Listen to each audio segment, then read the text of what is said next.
All right, welcome into this edition of the Milwaukee Bucks on Tap podcast. Corey Moen, Evan Bernd. Evan, how we doing? Doing well. Got the first seed. Can't complain. Yep, yep. First seed, can't complain. It's a good time to be a Milwaukee sports fan right now because Evan, our Brewers are off to a blazing start right now. They are. They are. And as you mentioned, the Bucks locked up the 1 seed in a win against the Chicago Bulls. So, as always, me and Evan are going to recap the 4 games that Milwaukee had this week. Obviously, they went 3-1 with wins against Philadelphia, Washington, and Chicago, and a loss yesterday to the Memphis Grizzlies. So we'll get right into it. So first up, the Milwaukee played last Sunday against the Philadelphia 76ers. They won that game 117-104. Shot 57% from the field. So Evan, what did you see in Milwaukee's performance against Philadelphia? So we got a Giannis triple-double. Let's see. 33 points, 12 rebounds, or 14 rebounds, 6. Oh, sorry, not a triple-double. I'm thinking of a different game. 14 rebounds, 6 assists. Solid performance. I would say one of the bigger things that stuck out to me was Jrue Holiday, 18 points, Bobby, 18 points, Chris, 19, Brook, 21. So it wasn't like a Giannis 45-plus game against the 76ers. It was Giannis heavily scoring, but a lot of his helpers were able to contribute a decent amount of scoring for them. Bobby didn't have the double-double he usually gets, but 18 points contributing was one of the key highlights, I think, for him. Brook and Chris as well, getting up and close to 20 points to kind of help out with the scoring because they were going to need it this game, especially if Harden and Embiid had some scoring phenomenon where they both score 35-plus points. And this was a big game to win for the seeding as well. So it was nice to see a good, consistent contribution from those guys throughout the entire game. It wasn't just a Giannis one-man show. And you're right about that because Jrue Holiday had 18 points, Middleton had 19. Like I've said before, Middleton's kind of rounding back into form here. Mm-hmm. Brook Lopez had 21, Bobby had 18. So everybody contributed, and it also helped that everybody else really outside of Maxey and Embiid for Philadelphia had an off night. Yep. Tyrese had 29 and Embiid had 28. But other than that, there weren't really anybody that really went off. I believe Harden had 13 points. He had 11. Just 11. cracked 10, double digits. Yeah. He had 11, and Daniel House had 10. No one else had above 10. And, as you go into the playoffs, that's the concern for Philly, is that who else outside of, Harden, Embiid, and Maxey are going to be able to step up to that team. Mm-hmm. They're very top heavy.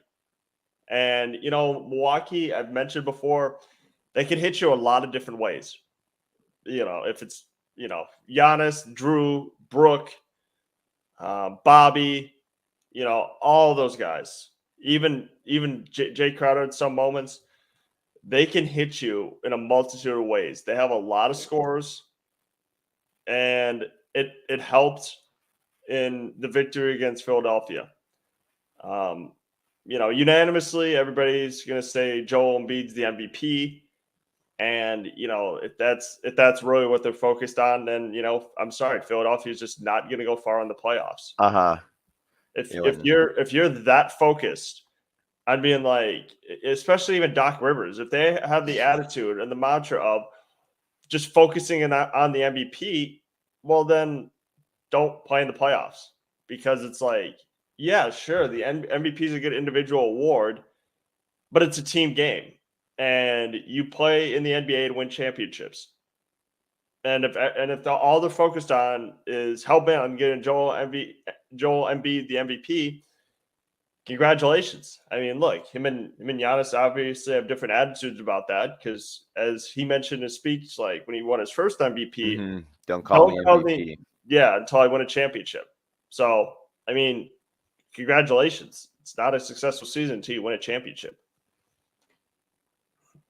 I agree. I mean, they're consistently going second round and then second round max. But again, it's going to be however Embiid and Harden want to play in the playoffs. I'll definitely be watching that series. Now, do I hope that they beat the Celtics somehow? That would be cool if they play each other. But again, yeah, what you were saying, it's going to be a lot of the mentality of the playoffs. And again, every year I don't think they have it. And if they want to give him the MVP, go for it. I'm not too worried. I don't think Giannis is worried about those personal stats anymore. He just wants to win the whole thing. And I will 100% take that over Giannis 5 MVPs, but 1 ring. But yeah, it was a good game overall. A must-needed win game, just again for seeding and playing the 76ers. You never know what's going to happen. But holding, again, Harden to 11 points, I think was one of their key contributes to it. And again, a whole team effort, passing, scoring, rebounding. This was also the start where the injury bugs start to bite us. Yes. Because earlier in I believe it was the second quarter before the third, Grayson Allen sprained his right ankle. He's going to be out until the playoffs, and which is a huge loss for Milwaukee because playing in the postseason, it's all about spacing the floor. Okay, especially for Giannis, when those lanes start to become a little more clogged, you need Grayson Allen to be able to hit and shoot threes. Now a lot of people criticized Grayson Allen last year because of his postseason play, particularly against the Boston Celtics, on the offense and defensive end. But he's still a player that's important to Milwaukee, spacing the floor. He brings that energy, brings that bounce. So who knows when he's going to come back? The ankle sprains can be really tricky, but this current juncture, it's a huge loss for Milwaukee. I agree. He shot lights out against the Bulls last season in the playoffs. But yeah, it'll be shooting wise and just that aggressiveness on getting rebounds too. I think a lot of people look over for him, but yeah, it'll be tough to hopefully not lose it far into like the start of the playoffs, or if he's ready to go from the start, that'd be great. But yeah, it's the next 3 games we have 3 injuries, so not a fun time having remnants from last year, but hoping it's not too serious. Yeah, and another stat I want to bring up is Philly had 11 offensive rebounds. That's always been a concern from Milwaukee this whole year, is how they've defended on the inside. There's some moments where they've allowed too many offensive rebounds and given up too many points in the paint. Yep. So, and again, that kind of stuff is important, especially when picking Defensive Player of the Year, because it's seemingly that the Brook Lopez Defensive Player of the Year candidacy is cooling off, and it might go to Memphis's Jaren Jackson Jr. Yeah. So it was a fun run, but you know how this works. Once a person starts publicly being talked about for an award, that's probably who it's going to be. Agreed. Yep. That's all right though. I'm sure he'll get a top 3 would be my guess, like a finalist. But again, as long as we can go and try to win. Yep. So a good win for Milwaukee last Sunday, 117-104. Moving on to the next game, Milwaukee played last week in a game against the Washington Wizards. They won. Very high scoring game, Evan, 140-128. This, as you alluded to earlier, this was the triple double game. This was Giannis' triple double game, and almost a double triple double. But Drew couldn't get 1 rebound in like 3 minutes. That's all I wanted. I wanted 2 triple doubles in 1 game. I don't think I've ever seen that happen for the Bucks. Yep. So Giannis dropped 28 points, 10 assists, 11 rebounds. What did you see against Milwaukee against Washington? I saw Pat was starting because of Grayson Allen, but then with Pat starting, he also got hurt. Yeah. So everyone in the starting lineup but Pat played well. He went out in like 5 or 6 minutes, but I think outside of Giannis' triple-double, Drew's almost triple-double, Brooks 20 points, Bobby had the fun 19 points, but outshot himself with rebounds. They got 20 rebounds and 5 for 9 on threes. This game, our next game eventually that we talk about, his 3-point shots have been very consistent and very high consistent. Shot 5 for 9. I think we'll obviously get to the next one, but I know he shot very close to that too. But there are some times where he can't make his free throws, but he sure can hit a consistent 3-pointer somehow. But I think that's a very sleeper performance throughout the triple doubles. The 20 rebounds, I think, was a good candidacy for 6th man of the year. But yeah, it's nice to have him back consistently getting rebounds like that. Yeah. And I should mention that Washington didn't have its big three either. Yep. They're missing Bradley Beal, Kristaps Porzingis, and Kyle Kuzma. It's a good win from Milwaukee. I mean, obviously, this being Milwaukee, like you had some random players go off against us. Well, Johnny Davis wasn't random. I mean, he kind of had a breakout game. Yeah, he had a little points. poster on Drew Holiday. Yeah, that was impressive. The other guy that I'm going to allude to is actually the G League Defensive Player of the Year, Sam Huff from the Wizards. He got 17 points. Again, it's not a Bucks game. If you get some random G Leaguer that doesn't pop off 17 points against us. Kendrick Nunn too, 24 points, but people aren't going to remember the 24 points because they're going to remember Giannis chased him down for a LeBron vintage-like block. Yes. When the game was well in hand too. That's what we're talking about Giannis, where he doesn't give up on any play. This he easily could have given up the 2 points, but instead he ran down Kendrick Nunn and blocked him. I knew he was going to get that too. He started running. I'm like, oh, he's getting this. And then, of course, no one came back with him, and then they just grabbed it and tossed in a layup. But the highlight dunk or the highlight block is still impressive. I think here's the thing. I'm going to be fair to the Bucks players because I don't think it's that they didn't want to go back with him. It's that physically, I don't think anybody could get back that quick. He's fast. I'm always surprised at how many people go up when Giannis is full steam behind him. It's a terrifying sight and a sight that I would never want to put myself in, nor will I ever, but he's fast. And I don't know, a lot of people, when they were showing that clip, a lot of people were showing that no one else in the MVP candidacy is doing that. So showing both ends of the floor. But yeah, that was a good highlight play. He had a good dunk on Huff as well. But again, high scoring game. It was an overall good game, especially their third quarter after recent third quarter struggles. And the dunk on Huff, by the way, that's also on the Milwaukee Bucks on Tap YouTube page. So check that out if you have time. I think another underrated performance that we're not talking about is Jay Crowder's second half performance against Washington. Yeah, he had all three 3-pointers in the quarter in like minutes too. Mm-hmm. Look, Jay Crowder, I'm telling you, that's who he's streaky. Like streaky is the best word to describe. Yes, Jay Crowder is that.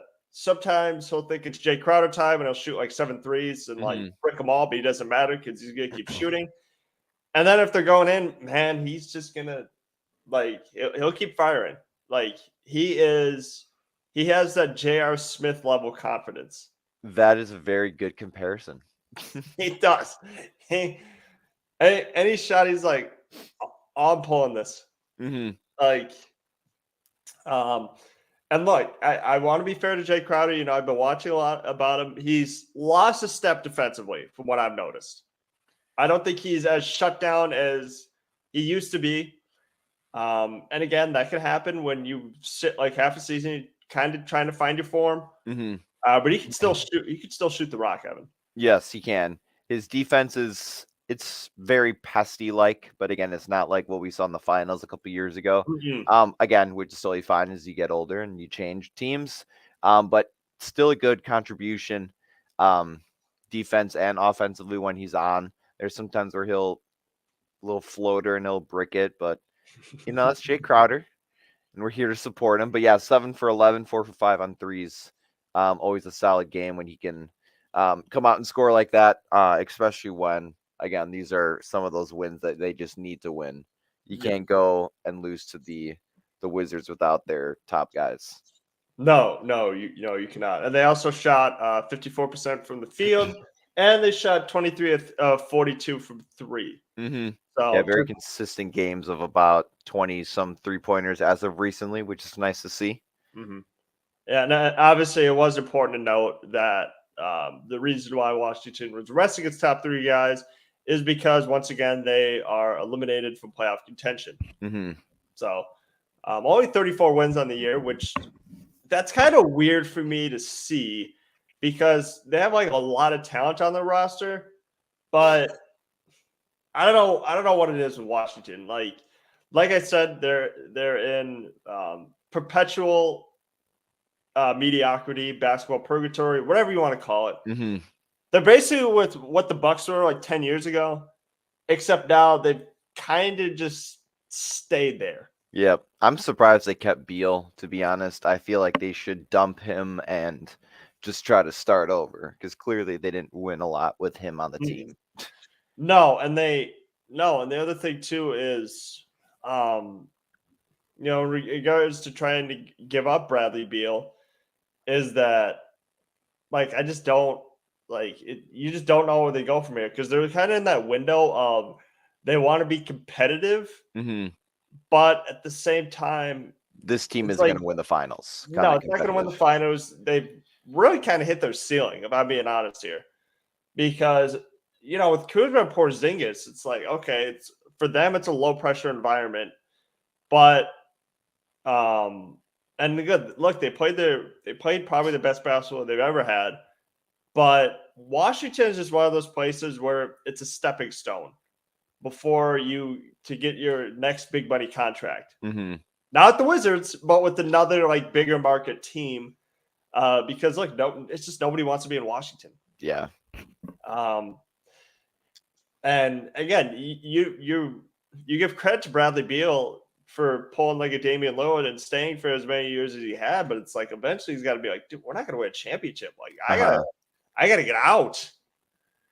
Like I can only be loyal to a certain point before, Porzingis and like, well, maybe not Porzingis. It's more than likely going to be Kuzma. But if Kuzma leaves, then it's like, what do we got left? Yeah, if you have a guy like Lillard and Beal who are willing to stay with your team and you're not willing to do anything for them, I would have been out. I would have been so mad if I did that and they didn't help me. Like even imagine with Giannis, if John Hammond remained the GM of the Bucks. Oh, he would have been gone. Yeah, he would have. Because like, well, look, we all give John Hammond credit for finding Giannis in the first place. Mm-hmm. He's just going to build a team around him, or he's just going to build a team. Period. So that team probably with John Hammond probably wouldn't have won a championship. We probably wouldn't have Drew Holiday. No. Probably never even gotten Bledsoe. Yep. No. I mean, sorry. Brook Lopez. I meant Brook Lopez. We would have stuck with Nate Walters and rode our way to the happy place. Walters, that's a Nate Walters, Zaza Pachulia. Oh yeah. I remember meeting that whole team. Wow, what a team to meet. 2014 Bucks.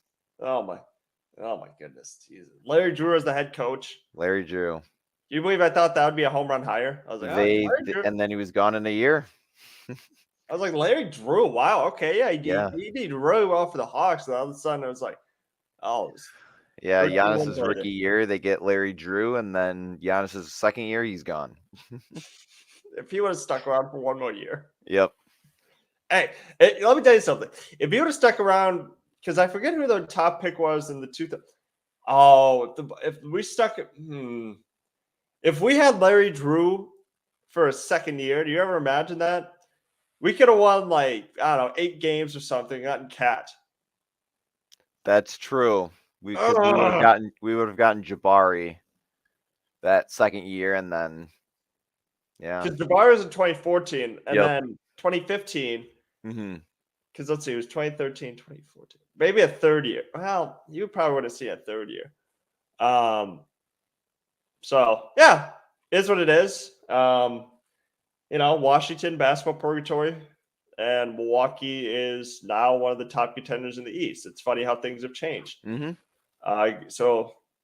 Good one for Milwaukee. Next up, evidence against our rivals, I guess, so to speak. Yeah.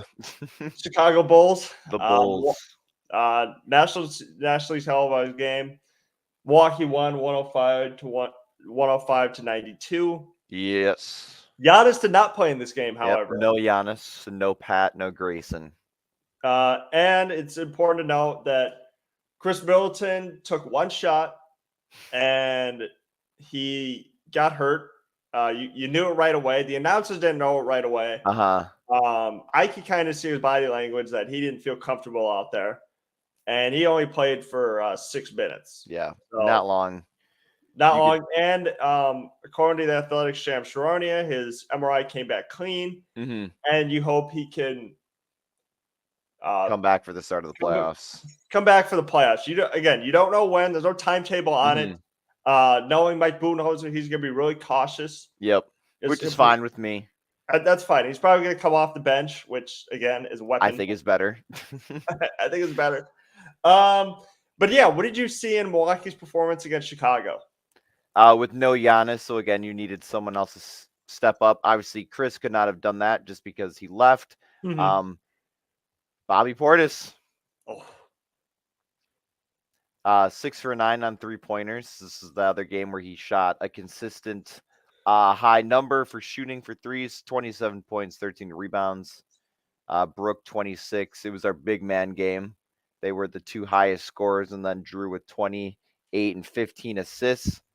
Javon, 16. Otherwise, nothing really much from the bench. 0 from Crowder, 0 Leonard, and then all the other guys barely played. But yeah, had it not been for Brook and Bobby, our big men shooting, I don't think we would have won this game.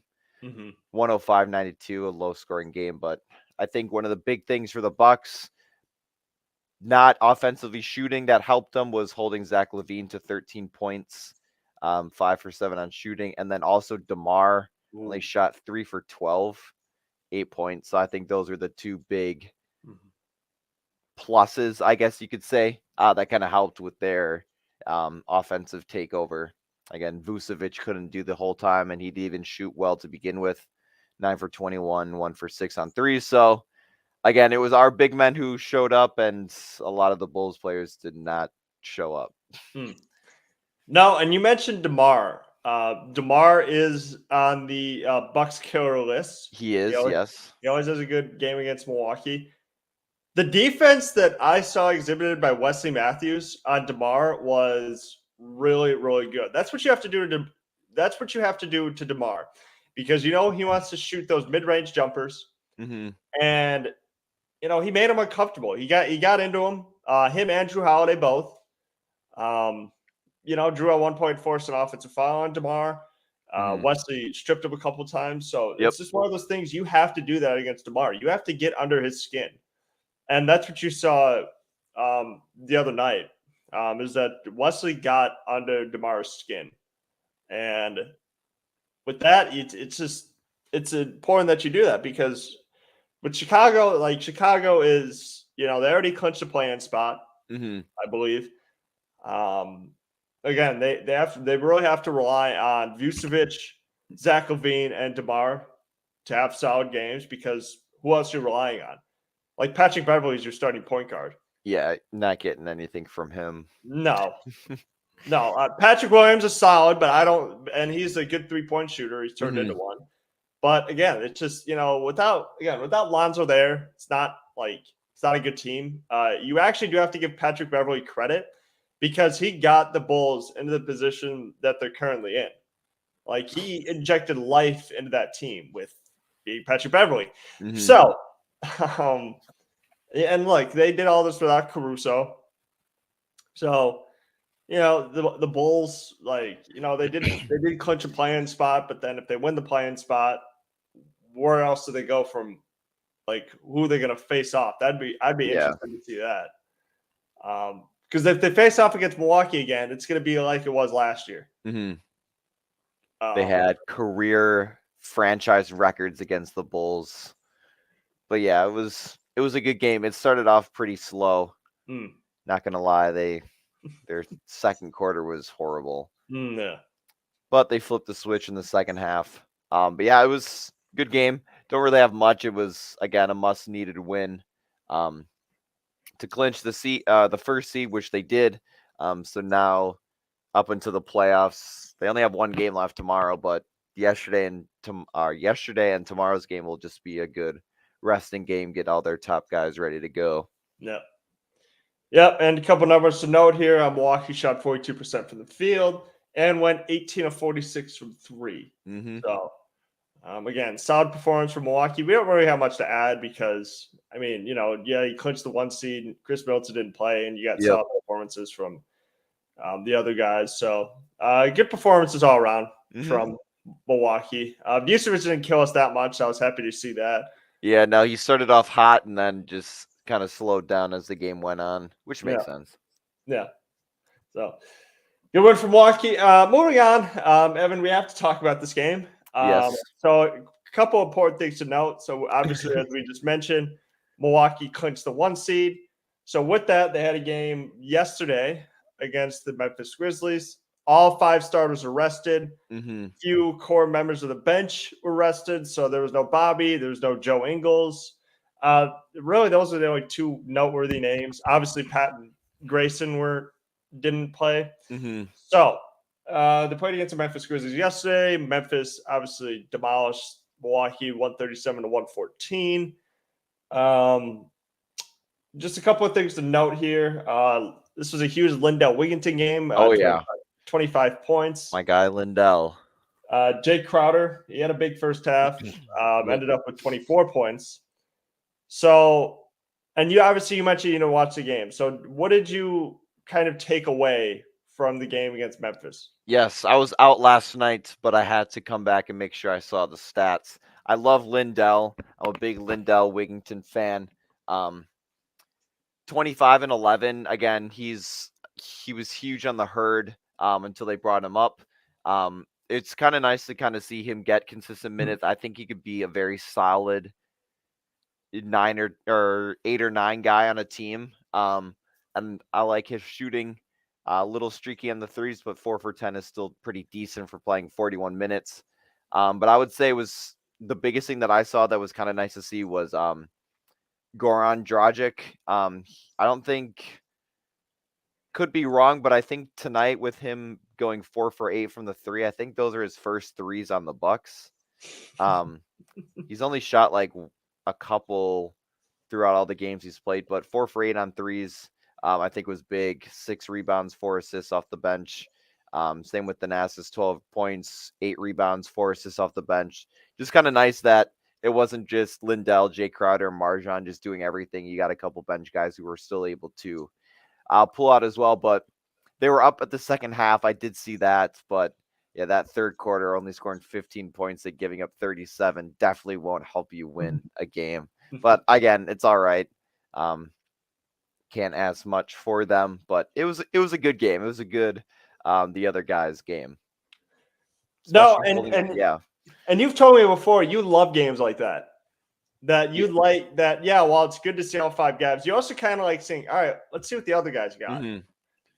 And look, for the first half, I was like, gosh darn, these guys are like really, really good. Which I think is a win just overall, being able to hold. Again, they had Dylan Brooks, John Morant, Jaren Jackson Jr., Luke. They're all 5 of their starters were playing, and they were winning at the first half. So I take that as a win for these guys, especially seeing who the Bucks were playing. Yeah, and kind of a small thing too is that with Memphis playing all 5 of their guys, John Morant got hurt. He hurt his hand kind of midway through the game, and he went back to the locker room, came back out, but he really was only playing like one-handed. I don't know if it's like a serious injury. I know I saw on the bench he was getting it iced up and stuff. But look, as you mentioned, nobody was expecting Milwaukee to win this. No. As a matter of fact, I think that was a night where most Bucks fans probably took a night off. Okay, I don't think people like live tweeting like a Bucks Grizzlies game in which all 5 people didn't play. Nobody was. Okay. I watched a little bit, but I kind of watched in the background with the Brewers being on. Mm-hmm. And that's the other thing that I need to bring up is the fact that, with the Brewers season starting and the Bucs season still going on, sometimes, those TV schedules are going to kind of cross mingle. They're probably going to be on at the same time. Yep. So it's not even like you have to choose. It's like they choose for you. If the Brewers are on, if you're a diehard Bucs fan, you got to find another way to watch it because they're not gonna have. They can't have they can't have both games going on at the same time. Yep. Or whatever you call it when they did the Aaron Judge at bat. They don't have live look-ins of a Bucs Grizzlies game. When they call it a Brewers game. We're going to bring it back to Lindell Wigington as he is just pulled up. Yeah, it's not going to. No, it's not going to happen. And look, I got to bring up the Grizzlies because, Jaren Jackson Jr. had 36 points, mostly being guarded by Thanasis. Luke Kennard, another noted Bucs killer. Yep. You kind of forget about him until they're back on another team. 19 points. Desmond Bain, 16. So, Memphis shot 57%. I'm always spending as much time talking about the Grizzlies because when one team wins 137, the other team always goes 114. It's a little hard to focus on the positive because, again, Milwaukee wasn't expected to win. What else we got? So a couple other notes. Memphis won 20 of 42 from 3. Milwaukee went 21 of 49. They still hit 21 threes. Hey, that's impressive to me. That's impressive to me. Milwaukee 19 turnovers. Yeah. What did you expect? I missed that part. Yeah, Lindell at 5. It seems to always be heavy on a couple guys, but yeah. Yeah. Memphis 62 points in the paint. While when you have Thanasis and Myers Leonard being your defensive stoppers, that has a tendency to happen. And also Memphis had 33 fast break points, which is really – it's not privy to just those guys, but Milwaukee hasn't really been good on transition. Transition defense has been a big killer for them where they'll score a 3-point and then all of a sudden they've given up 2 points in the span of 2 seconds. Exactly. It's been and again, that will be the focus of the playoffs. Is that with those teams that want to play fast, quickly get the ball in, you have to get back. You have to get back on defense. You can't just jog back. You can't just jog back in the NBA because there are people who would be looking for runouts.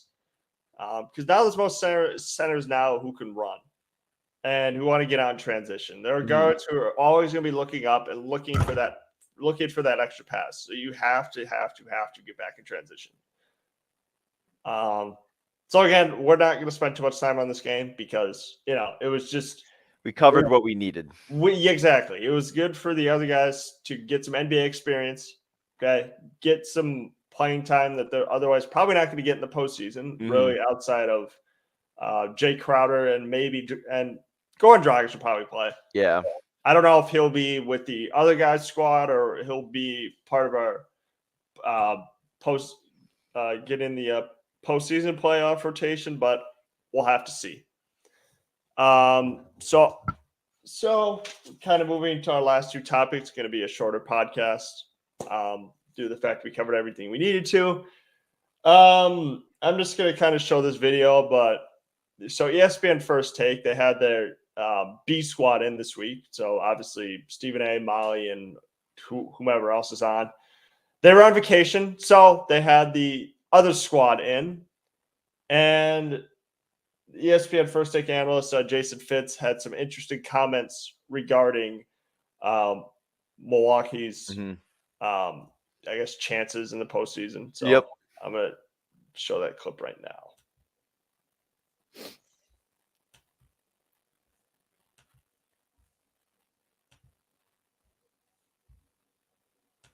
Can any team in the East stop the Bucs? Look, I'm just going to say it this way, guys. A, hell no. And B, y'all know I'm cheap.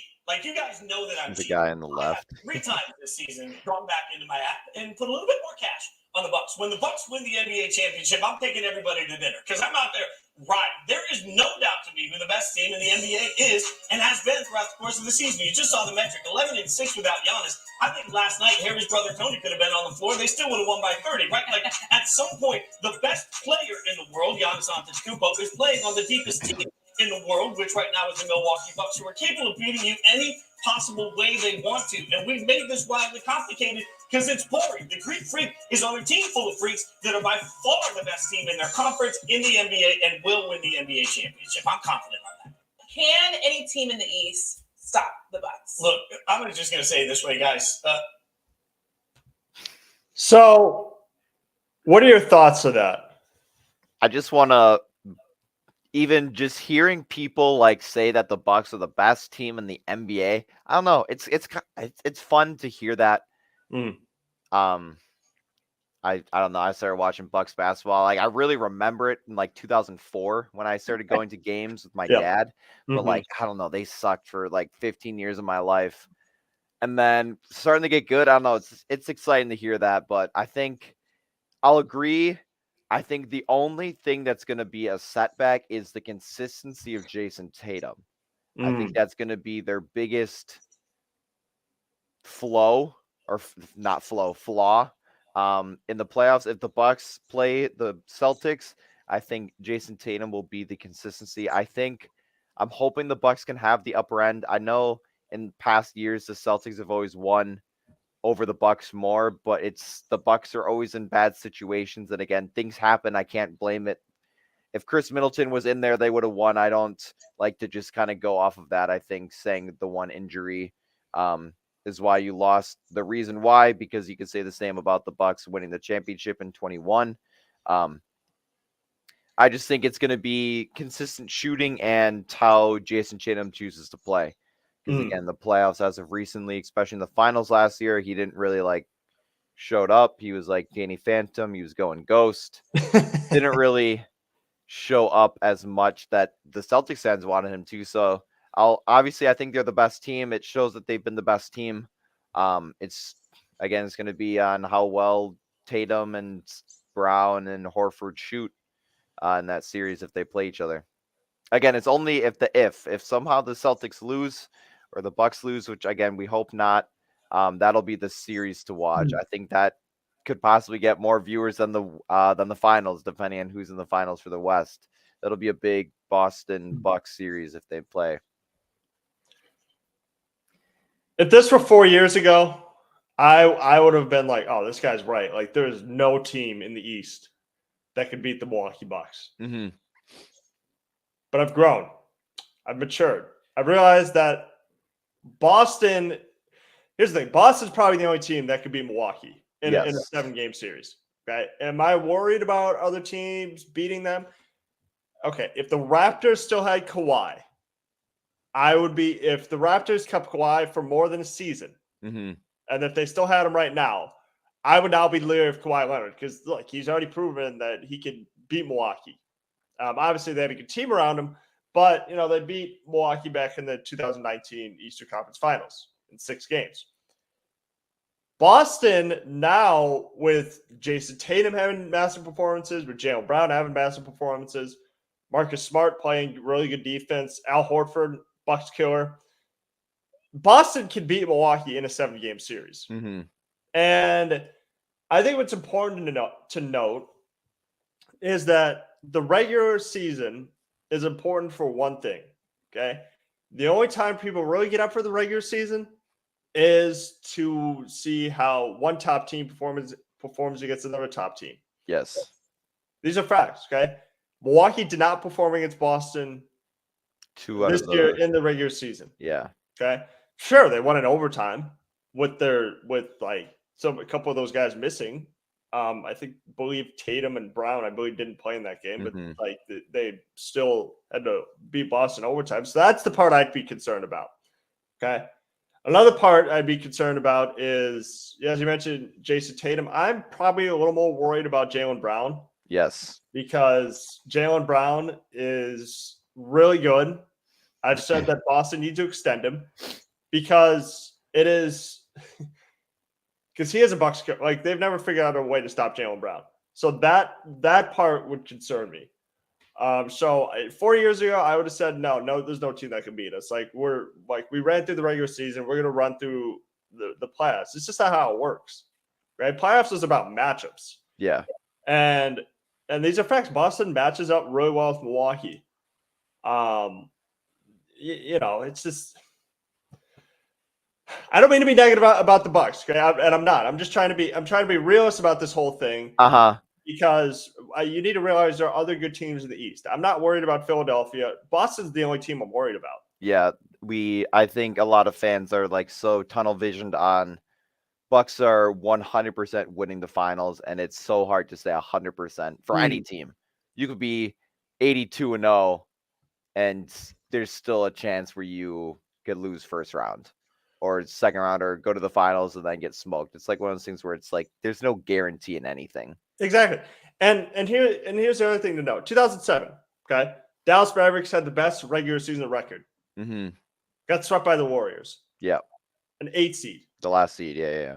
So, nothing. I've told my brother this. I'm like, just like, okay, yeah, you might think we're going to the finals, but like, I don't want to think like that. Like, because every Bucks fan talks about championship every year.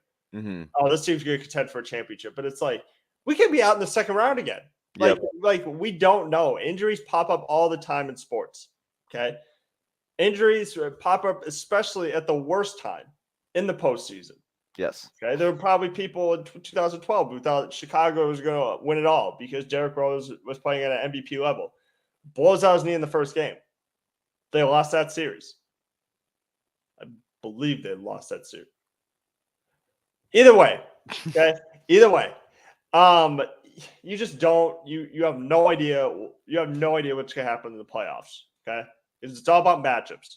Okay, and it's about one team taking away what you do best. Mm-hmm.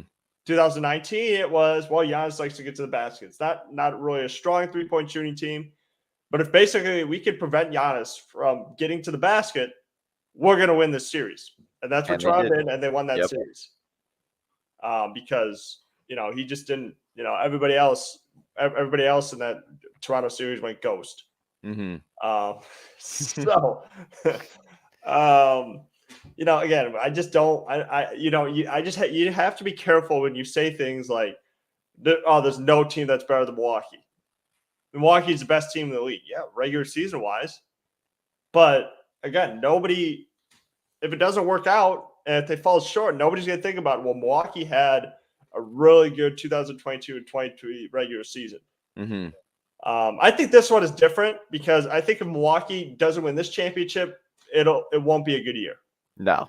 Because for sure the team is probably the best it's ever looked. Last year it had depth issues. That kind of came up in their series against Boston. Yep. This season, I've said this, it is probably the best team since I compared it to the 2018 team. But this team is just better across the board. They fixed their depth. Okay, mm-hmm. They fixed they've kind of gotten better players than the 2018 team had. So it's important that this particular team wins the championship. And I think all of them need to understand that this is like from last year too. I know if the Bucks play the Celtics, I know they're gonna change things up. And I mean, obviously that's the hope for the team, but I think they understand about last year, need to alter things to make sure that doesn't happen this year. And it's all stuck in their heads, especially for the new guys who weren't on the team last year. But I think it'll be a good series if they play each other. Again, nothing is guaranteed in the playoffs. We just hope for the best for the team that we cheer for. Exactly, and I hope it. I hope it happens in the Eastern Conference Finals. That'd be really good. Second round. It's like it kind of loses some of its luster. But if it's for an Eastern Conference Finals, like that's a series I'd be excited for. Yes. So, I just want to note to everybody to just kind of be careful what we wish for, because I'm not sitting here being like, wow, Milwaukee's like no team can beat Milwaukee. They're the best team. So just be careful. The last topic of the day, if you don't know who this guy is, okay, his name is Gery Woelfel. That's how his coverage of the Bucks has been. Just awful. So he wrote an article yesterday in which he claimed, I don't know, everybody claims to have sources. It could have been his like brother-in-law or something. Anyways, he said he asked 3 high-ranking NBA, I guess, scouts if Thanasis Antetokounmpo would be on either this team or any other team, basically without Giannis. There's 3 people. Everybody said no. Do you have a problem with what he wrote? I mean, obviously, people know that Thanasis isn't like Giannis, his older or his younger brother. If you've ever heard of Giannis, obviously you can't compare the 2 people because they're 2 different players. Now, would I say that he shouldn't be on an NBA team? No, I think he could be on a couple NBA teams. I mean, they just played the Grizzlies with all their players. He had 12 points, 8 rebounds, 4 assists. He can hold his own. Sure, does he fumble around a lot? Sure. Yeah. Is he fun? Yeah. I think a lot of people forget that he is a huge European player as well.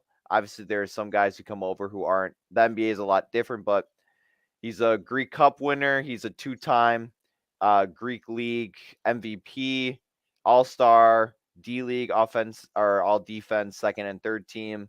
He's got the accolades overseas, but I wouldn't say that he doesn't deserve to be on an NBA team. I think there's a lot of other guys that you could say that to, and if people are more willing to say it about Thanasis because he's only there because of Giannis, cool. We're winning. We're doing well.